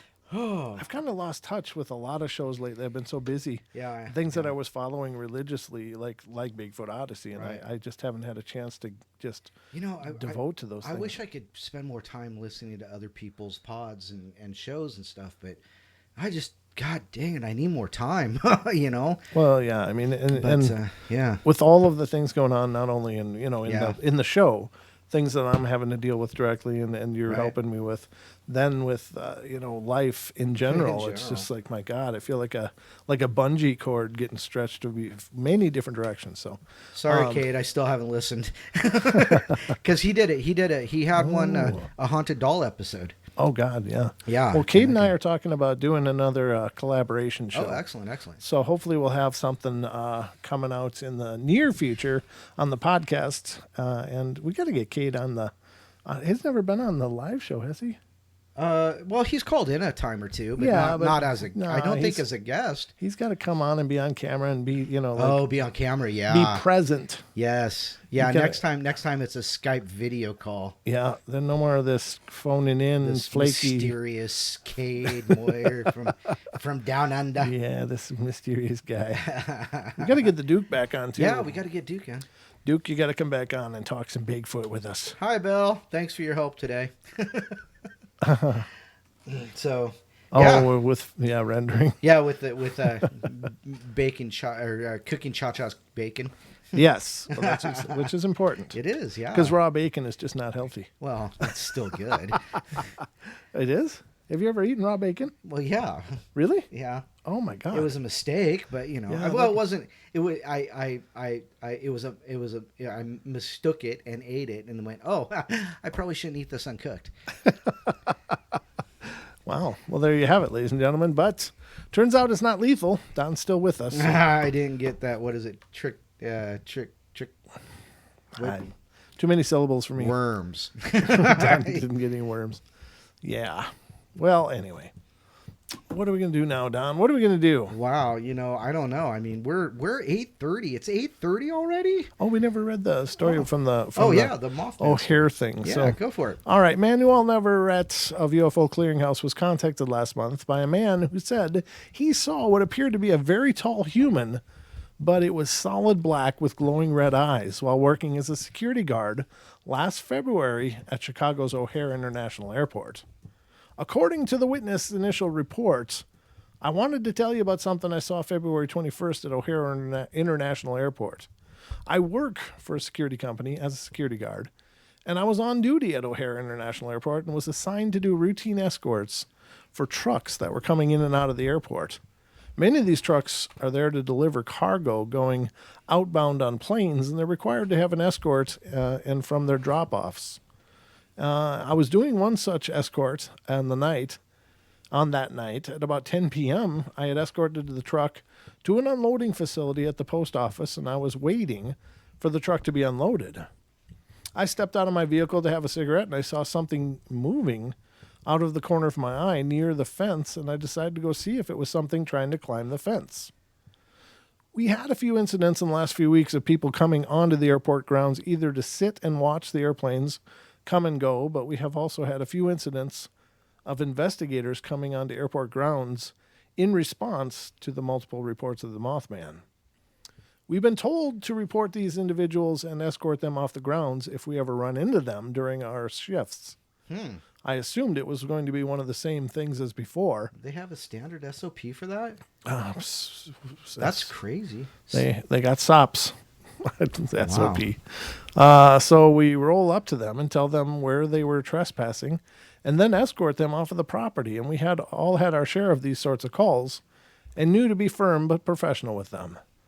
Well, I rolled up to the fence, and what I saw wasn't human. It looked like a very tall human, but it was solid black with glowing red eyes, and it had a pair of wings.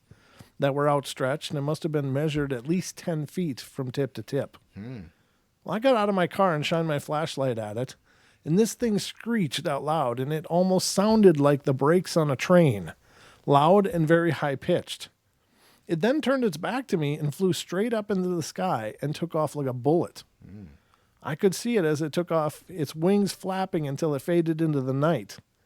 I heard it screech again, and before I knew it, it was gone, and I couldn't see it anymore. Well, I drove back to where the truck was and told the people there at the dock, and they said that people had seen it at least a few times. Well, I waited till the truck was ready, escorted it back, and reported my sightings to my supervisor, who told me it was probably a very large owl. Oh, geez. 10 An foot? owl.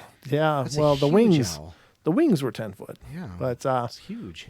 he did tell me to be careful in the future when I'm out at night, which I thought was odd. I know what I saw was not an owl, and whatever it was, it scared the living piss out of me. And I'm asking that you please don't mention my employment.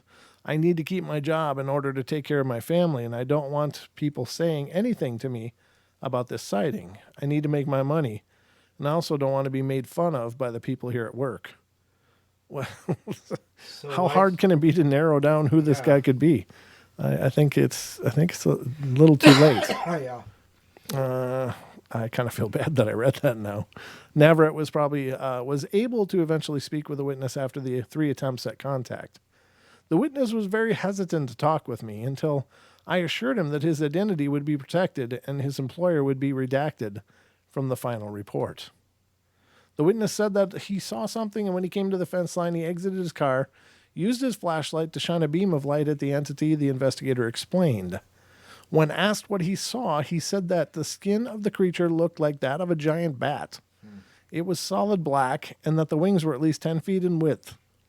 He said that the creature turned its back on him, shot up into the air, and was gone within a few seconds. When asked if he got a look at the face of the creature, the witness said that he did not, that the initial counter did not last more than a few seconds, and that he was frozen in fear at the sight of the creature. When asked to please explain what he saw in more detail, the witness said he could not give any more description aside from what he initially gave. When asked about his interactions with the people at the dock, he said that he never went any further than that he initially talked to them about, and that they said that the creature had been seen before by various people. He said they went back to his car and waited inside with the doors locked until the truck was ready to be escorted back to the gates. Can't blame him there. According to Navarrete, the security guard seemed agitated during the conversation, something that could indicate the impact of his sighting had on the witness. A strong emotional reaction involving fear has become a hallmark of Mothman sightings, reported around Lake Michigan. The witness refused to talk about his conversation with his supervisor and then proceeded to cut the interview short. No other information was obtained. Navarrete said, "It is my opinion that the sighting did profoundly affect the witness to the point that he refused to talk to me any further. I have to list this investigation as inconclusive pending any further information from the witness." Of special note is that the security guard mentioned specifically that they have had a few incidents of investigators coming onto the airport grounds in response to the multiple reports of the Mothman. The Singular Fortean Society urges all amateur investigators not to violate the law while entertaining their curiosity. Furthermore, cryptid enthusiasts are asked not to pursue these sightings, since not only have many witnesses requested anonymity, but this phenomenon is still being actively investigated, and the risk of interference with the work being conducted as part of this investigation is high. It's just more of that. There's more to it, but that's all I'm going to read, because it goes on and on and on. And quite frankly, the sighting was what we were interested in mostly. And that's a pretty good sighting, I guess. Yeah. It's amazing, I mean, it's more than likely an owl. No. How do you get that from 10 feet wingspan? Well, somebody in the chats had mentioned something about before the last ice age, there were 5 foot tall owls. Well, now that would make sense, but obviously they're extinct because we haven't found them. They must be thylacines. Yeah. We've already discussed that already, though. But I mean, a 10-foot wingspan on an owl is nowhere near. That's insane. That's just insane. Well, it's nowhere near what exists in our world today. Yeah. And anything that matches that size. Yeah, the condor is the largest, isn't it? The largest Yeah. bird.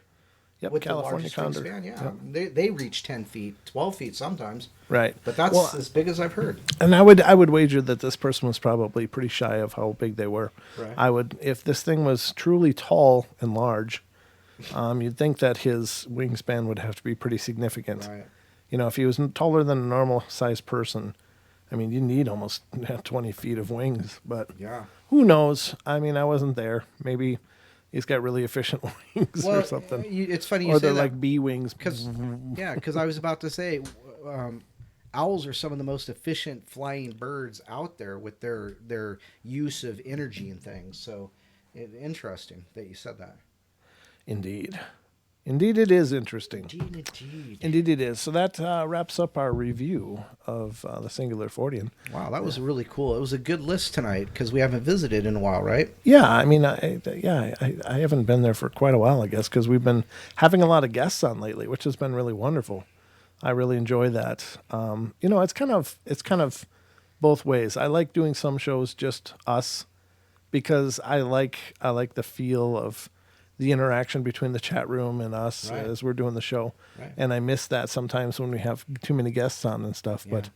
But I mean, everybody we've had on lately has been absolutely amazing. Oh gosh, Al was just a riot to have on. Yeah. I loved him. He was great. Al That was a great wonderful. show. Kevin Kev and was awesome. Kevin Scotty, yeah. Scotty were Yeah. amazing. And the interviews we've done lately on the podcast have been wonderful. And if you haven't listened to that, ladies and gentlemen, there's two new podcasts from Monday and today. Today, yeah. And both were these recent interviews that we had, and they were so fantastic. Just wonderful people coming forward with their experiences. And today's especially was, I mean, they're all fun, but Susan from was she from, where the hell was she from? North Carolina. North Carolina, yeah. Yeah, she was from North Carolina, and she was just such a bubbly, fun person to talk to. We were both just laughing a lot during the interview. I liked it when you kept saying things like, well, I feel that, you may have some sensitivity. She's like, oh. Just, I hadn't thought of it that way, Or, Yeah, you'll have to listen to the episode to get the full gist of that. But it was just such a fun interview, and so was Helen as well. They were both fantastic, yes. and I really had a lot of fun talking to both of our guests so far this week. But definitely make sure you check it out. I did post it in the comments, YouTube comments, not on this video, but those, what is it, the comments that we can release as creators, like announcements. I released an announcement. The community announcements. Community announcements, Yes, yeah. yes. I put one out there with the link of today's That's show. not a bad idea. Yeah, I just thought, we often talk about it, and I know a lot of listeners are confused about this being the podcast, and this isn't the podcast. Yeah. When we're talking about a podcast, we're talking about our audio-only show that is carried by Revolver Networks and can be found on iTunes, iHeart, Pandora, Spotify, et cetera, But a lot of people think that the YouTube channel is the podcast, but it's not. Some people do podcasts from their YouTube, and we've sometimes ported some of our YouTube episodes over for the podcast. But our podcast is a standalone show, which if you haven't, listened to it yet, please do. I really love the shows we've had on there and that we've done, and I think we've put out some wonderful entertainment. Right. In my opinion, I'm I'm obviously a little biased, but No. what can I say? I mean, I do love this show. That's all I can tell you. So, just my 2 cents. I'm looking for something here on Reddit that I was going to talk about. Not Reddit. Yeah, it's Reddit. Okay, let me refresh this first. Because I don't know where... Oh, I should have not done that. Oops. Because I just saw one when I was when I was refreshing. I'm like, oh, I should do that. Oh. This sounds good. This is an old article from 1883. Wow. And it says man or gorilla. Let me get this up. From Ottawa. From Ottawa. It's near Pembroke, Canada. And it says Ottawa, Ontario, August 1st. And again, 1883 is where this article comes from. It's an 1883 newspaper report of a large, hairy, 8-foot-tall wild man seen near Pembroke, Canada. All right, so this is going to be kind of hard to read, ladies and gentlemen, because it's actually a scan of an old newspaper. It says the extraordinary character who is scaring Canucks. It's Canueks is how they spell Canucks. Isn't it? Or no, that's CKS, I guess. Okay. It says Pembroke, about 100 miles north of Ottawa. What the hell does that say? Has a lively sensation in the shape of a wild man, 8 feet high and covered with hair. His haunts are on Prentice Island, a short distance from the town, and the people are so terrified that no one has dared to venture on the island for several weeks. 2 raftsmen named Toughy, is that Tuffy? Tui. Tui? Oh, okay. Tui and Salmon, armed with weapons, plucked up sufficient courage to scour the woods in hope of seeing the monster. About 3 o'clock in the afternoon, their curiosity was rewarded. He emerged from a thicket, having in one hand a tomahawk made of stone and the other a bludgeon. His appearance struck such terror in the hearts of the raftsmen that they made tracks for the boat, which was moored by the beach. The giant followed them, uttering demonical yells and gesticulating wildly. They had barely time to get into the boat and pull a short distance out into the stream when he hurled the tomahawk after them, striking Tui in the arm and fracturing it. Salmon fired 2 shots, but neither took effect. The giant retreated hurriedly at the first sound of the firearms. It is more than probable that the townspeople will arrange an expedition to capture, if possible, what Tui describes as a man who looks like a gorilla, wandering about in a perfectly nude condition, and with the exception of the face completely covered with a thick growth of black hair. Well, there you go. 1883, Don. If it was completely covered with black hair, how does he know it was nude? How do you know that wasn't like a hirsute? I imagine Quite literally hirsute. Maybe it was the junk. It hit his junk. His junk was maybe hanging out, Don. I'm just going to go out on a limb here and just say that might be why. Well, it said how did it say it was completely nude? It was like Perfectly nude or whatever. Yeah, perfectly nude, except for all that hair he was growing, but otherwise he was perfectly nude. That means your dogs and cats are perfectly nude as well, apparently. I don't know if that qualifies or not, but what? There's another one from 1891. Wow. This is a report of a Bigfoot-like creature encountered in a cave in Indiana, ladies and gentlemen. Ooh, I almost spilled my soda being a knucklehead. All right, let's go to this one. What the hell did I just... Oh, I guess it was... That was just the promo page you were on. So you clicked it. Now you got the whole thing. No, this isn't it. Yeah, it is. This is Vernon, Indiana. No, okay. No, yeah. A man gorilla who lives in a cave on stolen chickens and potatoes. Potatoes. Vernon, Indiana, April 2nd special. This is one of the oldest towns in Indiana and is surrounded by rock-ribbed hills. Years ago, a subterranean cavern was reported to have been discovered by a man residing near here named Barnes, which he claimed to have explored for a short distance, discovering a large, tall form somewhat resembling a human, but appeared to be naked and covered with a tuft or growth of hair. Barnes was so frightened that he fled from the presence of the large whatever it was, and was so ridiculed when he told his story that he never revealed the secret of the location of this cave. The story has now been revived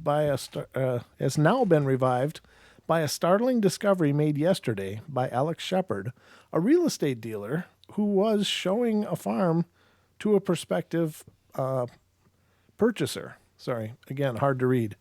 Going up a deep ravine whose bed is covered with stone for a long distance, they accidentally discovered a small entrance or hole that went underneath a large hill. Procuring a lantern from a neighbor, they entered the opening in some difficulty and soon found themselves inside a large and lofty cavern. The rooms glittered with stalagmites and stalactites, and like other caverns of its character, abounding in southern Indiana. After passing through numerous chambers, each more elaborate and beautiful than the one just gone through, they stopped to gaze on the magnificent spectacle that greeted them on every hand. But suddenly their admiration turned to horror, and their hair stood on end as they discovered only a few feet from them a large form of what seemed to be a gorilla or some being resembling a wild man, naked and covered apparently with a rough coat of brown hair. After gazing on the intruders for a moment, it gave a low guttural snort and went ambling off into the deep, impenetrable darkness of the cavern. It appeared to be over 6 feet in height. After the strange being disappeared, the explorers turned to the right and discovered what appeared to be a storeroom, which was found to contain piles of potatoes, corn, and wheat, and bones of fowls and other. In another room adjoining this one was found numerous bones dry with age. For a long time, almost nightly strange noises have been heard in the locality of the deep woods surrounding this subterranean cavern, and all attempts to fathom the mystery proved a failure. No one could ever discover the source of the noise, and dogs refused to investigate it. Farmers in the locality were losing their products almost nightly, and no one knew where they went. It seemed that in making its nightly incursions, it always followed the stony pathway of the stream, leading to the cavern, and this accounted for the failure to trace him to his hiding place. Years ago, a wild man or a similar personage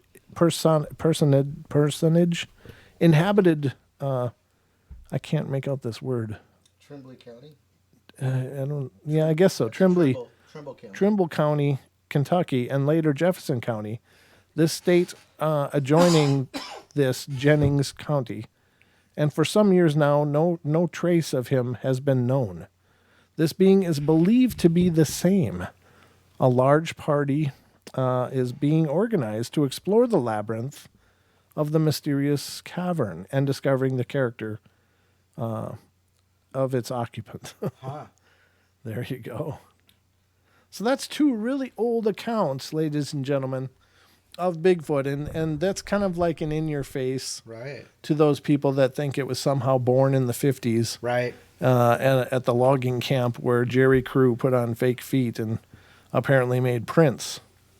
This is not a new phenomena. Nope. It's not even new in the 50s. It's a very old phenomena going back centuries in this country. And then if you look at the First Nations, it goes back even much, much, much, much further, and around the world, of course. So, Well, what about Albert Ostman? When was he? he was in the early 1900s, I think. Okay. Well, I think it was around the just before the Depression or just after, or something like that. 1924. Yeah. So 1924, In yep. Toba Inlet, which is BC. 6 days he was held. That was a great story. There's a bedtime stories from beyond of the Albert Ostman account if you guys are interested. There's also in a it. podcast. And a podcast of the Albert Ostman account. I think that podcast was made from the bedtime stories, though, right? We want them to go to the podcast. Well, right? of course. I mean, otherwise it's just It was, yeah. looking at me reading it. It was such a great story that I went ahead and did it. Oh, yeah, it's a under, classic. under advisement. Yep, you know, absolutely. so, yeah, it's a classic. It's awesome. We got to do the Bauman one next. And Yeah, that's you another mentioned one. that. Yeah. But I haven't done it yet. That's another one. Food for thought. But yeah, those are all classics. But these stories are old, ladies and gentlemen. Yeah. So don't let people, any naysayers, or not naysay, of course, but Just say yours. naysayers tell you that this is some kind of BS from the 50s, because it's not. I mean, the accounts of these wild men and such go back so far, well before most people even knew what a gorilla was. Right. Yeah. I mean, honestly, there was these legends of gorillas, but nobody really knew what they were for quite a long time. So Right. they hadn't made it to all of America and all the zoos and tours and circuses and stuff. So, but yeah, very cool. Very, very cool. I guess we're getting to the tail end of this, Don. Yeah. 8:52. Yeah. We only got like 7 minutes left. We only got 7 minutes left, ladies and gentlemen, but just so you know, it's been an amazing awesome 2 hours. As always, it is. Anything coming up? Tomorrow night, remember, I will be doing the 2-hour show with Jenna. I'm hesitant to give her full name because I don't know how she wants to be announced. So I gotta wait on that. But she's a spectacular natural healer and works with energy and has done cleansings and stuff. So we're gonna have a great discussion with her tomorrow night. Right here, we're gonna do a special extended show. I imagine it'll probably be about 2 hours, but we'll see. So it's not going to be the normal night terrors. It's going to be another long format show. Consider it a bonus because I love you guys, and I really think this kind of discussion is timely right now. Yeah. With knowing how Yes. to energetically help yourself. Protect yourself. Yeah. Protect yourself, Exactly. learning the correlation between energy and health, energy and protection, and energy and balance, and all of what you do. So I'm really looking forward to that, and that'll be tomorrow night on the show. And I don't know. I know Deb's coming up on the 10th. Is she? Cool. Yep, she's coming up on the 10th, and let's see. Oh, yeah. I got to watch for that on the 23rd of this month at 3 p.m. Pacific time. I will be joining Daniela on the Hidden Existence YouTube channel.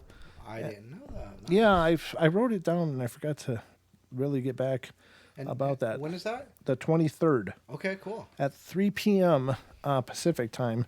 And so that is next Monday. Next Monday, that's right. Oh, wow. Okay. Because this last Monday, of course, I was on Lighting the Void with Right. Joe Rupi. And then next Monday, I'll be on with Daniela on the Hidden Existence YouTube channel. Cool. So look for youtube.com/Hidden Existence, I think is the URL. Yes. And you can find me there on Monday. That'll be a great time because I did work with Daniela a bunch when we were, her and I were covering for Carrie, who couldn't always be there for the Odyssey. So that'll be a good time, and I'm looking forward to that.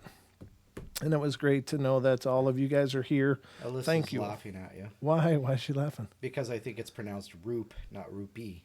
Is it? Okay. I don't know. That's what I'm taking from her laughter here. Okay. Well, Alyssa, how is it pronounced? Rupee? Roop. No E at the end? Roop? So it'd be like ROOP. Okay. Okay, yeah. Yeah. All right. Because you just wrote rupee again at the end. Duke says, heard Kerry canceled the expedition. I heard that he canceled the Florida aspect of it. I wonder if Five Hazel knows. Jake's in the chat room. Jake, what's going on with the, if you can, real quick. It's he says relocated. it's relocated. Okay. So it's been relocated. you Okay. go. I gotcha. Well, good. Because I hope that goes on. It's really exciting to think that, that so much was being put into it and so much effort and planning. So I really hope that it happens for sure. Oh, it's going to be in Mississippi, Jake says. Okay. Wow. Okay. Well, that's fantastic. All right. So, yeah, I mean, I would love to, get an update about that from Carrie. So maybe we'll have to have him call in and give us an update. Yeah, definitely. That'd be cool because, we want to keep people posted about that. I know a lot of people are really excited about that expedition and about our expedition, which will be in July, ladies and gentlemen. Don, myself, and several others will be going over to the Duke's house. The Duke's Gathering. The House of Duke, which is in Missoula area. And we'll be investigating the ghost town of Coloma. Once again, if you are already familiar with the videos we did last year, then you'll kind of know what we're in for. But I think we're going to have more people this time, which will be great instead of just Dan and myself, which will be wonderful. But I guess Mog said he's coming, and I Okay. guess Cha Cha says their bags are packed, and wow, this is going to be interesting. woo, honk honk. Yep, it's going to be fun. It's going to be a good time. So, and ladies and gentlemen, the invitation's open to any of you. I think MCAT's going to be there. Oh, he said he's going to make it. So, we've got a full I'll list. bring the Corona. It's not a drinking time, Don. It's investigation time. True. Okay. Yeah, All right. unless you're talking about the coughing viral type. Oh, I don't plan to bring that one. So I went to the Mexican restaurant yesterday for lunch. Right, I met Paisley at the, and so they were giving away free Corona. They were so slow. No, they weren't really. I just thought it was kind of funny. Oh, fine, Cha-Cha, fine. Be that way. So anyway, ladies and gents, I guess that's going to about wrap it up for us tonight. Let's just wrap it up. In 9 months, the generation of quarantines will be born. I just thought about that too. Oh, that's Again, funny. I should say, yeah. Oh, that's funny. I never thought about Yeah, that at so all. you got the baby boomers and the quarantines. Oh. Or maybe to start out with quarantinis. The viral child. Quarantines. The virus kids.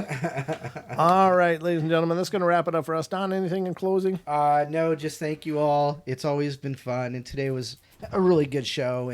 And Brent, kudos to you about your Lighting the Void interview with Joe. That was a simply awesome show. I absolutely loved it. So Very cool. Thanks. absolutely. I appreciate that. Thanks to all of our mods, Duke, Cha-Cha, Mog, Black Tree was here a little bit ago. MCAT showed up a little bit. So I just want to give a shout out to all those people. And of course, cool. all of you beautiful people that are in the chat right now and those who watch the show later. We do appreciate you. Alyssa, would you know a link how I could get to that? If you could, please, could you send me a link to that at Paranormal Portal Radio at gmail.com? I just want to put it up on social media to direct some traffic over there and hopefully, endorse that show, not only my interview, but I like Joe a lot. I think we had a great time talking, and I would Is love... there an archive? Well, Alyssa Is that said what it's she up. said? Oh, Yeah. okay. So- Excellent. Yeah, the archive would be awesome. That would be wonderful. Thank you so much. Oh, it's on Lighting the Void YouTube channel. Oh, Oh, well, crap. Okay, let me get there. Hold on. rather than wonder. If you want to hear my encounters and a lot of great discussion between Joe and I, things I've experienced, the whole show about him, 3 hours of show. That was an awesome show. Oh, thanks. I couldn't put it down. Well, I'm glad. I hope everybody feels that way. He just put it up today. Okay, thank you, Alyssa. Oh, here it is. I got it. Okay. Me first. I got it. Ha ha ha. I'm not looking, so Oh, fine. I Do knew that you way. were looking, so you figured you could post Yep. it. Let me drop that in the YouTube chat just for Perfect. poops and giggles. Okay. There There it is. Yep, there it is. Awesome. All right. So the link So- is there if any of you want to go hear my interview on Lighting the Void. Thanks, Don, for those props. I appreciate Yeah, that. absolutely. You deserve them. Oh, well. But we love Don't you. get all humble on me, okay? Well, I mean, it was a great discussion. That's all I can say. It didn't feel. It was just easy. We had a great, easy time talking to each other. It wasn't stressed or anything. So it was a really relaxing time for me. But I'm glad that played out well for the Yes. people listening. You just never know when you're in the bubble doing it. It's like, is anybody really? I mean, is this okay? It's for the poor. So The portalers took over the chat, the Discord. It was awesome. We just kind of You guys moved are in a like we machine. lived there. It was awesome. Yeah, well, that's cool. And thank you all to all of you who showed up Yeah, over there for absolutely. that. That was really fun. And we're going to get Joe on the show here too. Yes, so that'd be so cool. he and I have talked about it, and I got to just throw him some dates, and we're going to make that happen as well. So lots of fun on the books here for the portal. So stay tuned and remember to share it with your friends, please. We're growing, but it's like, I really want it to grow. Yeah. I really want this to. So we can do more for you. Yeah, Get out exactly. and do a road trip Yeah. after the virus thing. You know, Even before, maybe. we'll bring our own toilet paper. Well, yeah, we'll be doing all kinds of stuff, but we want to do more, and certainly you guys are the catalyst for that to happen. Yes. And thank you to all that you have done. We've gotten here because of your guys' love, and we'll get further because of your love as well. So thank you all. Love you all. Be good, be kind, be nice. Take care of each other. Help each other out. Find the magic in every day. And remember to laugh as much as you can. Good night, everybody. And I'll be back tomorrow night, a 2-hour show or hour and something show. So Hour plus. should be good. So join me then. Good night, everybody. Good night.